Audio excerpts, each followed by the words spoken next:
Dili na niya kita sama sa mga bata nga maanon-anon sa mga balod.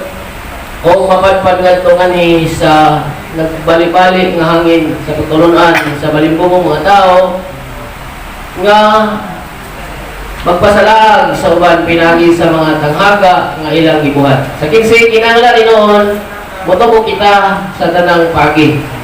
Ngadto kang Kristo nga mao ang ulo pinagi sa pagsulti sa kamatuoran uban ang gugma.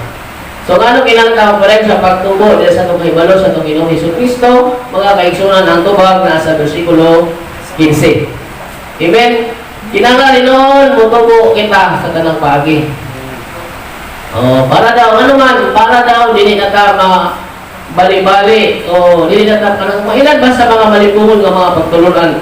Kaya dagan na ba mga, kanang dili tinuod nga, kanang pagtulunan, mga igsoon, idala nila ang ngalan ni Kristo, pero dili tinuod na ginang pagtulunan, murag tinuod, pero dili di ay. Kung umatsyon ka, atong yung sayran, atong mahibaluan, nga muni ang tinuod. Amen. Okay, nagkatawa mo anong tok, ayo.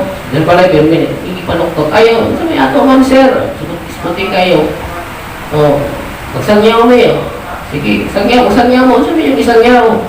Kani, tagaan mo sa kwan. Kung hindi mo kabalo, di. Makaingat mo lang.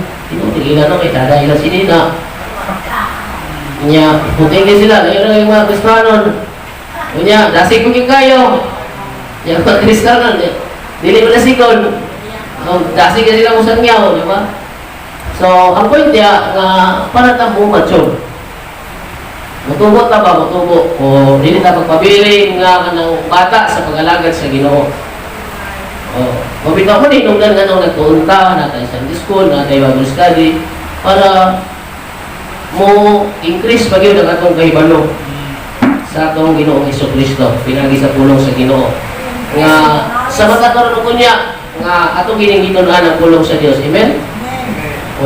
Para tamo tubo sa tanang paagi.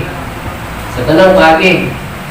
So sa masunod sa dili, mutubo kita sa pag-alagad sa Ginoo. Kanang hinahinay lang. Hinahinay. By glory to glory, mutubo ka sa pag-alagad sa Ginoo. Basta mo kadayon lang ka sa pag-alagad niya, pinagi sa pagtuon sa iyang mga pulong. Amen? Mga kaigsunan. Para dili ta kanang murag ka ng sa atong mga pinulungan kanang dili ta mailad ba? Dili ta mailad sa mga malimbungon. Ito malimbungon nga mga teaching karon, di ba?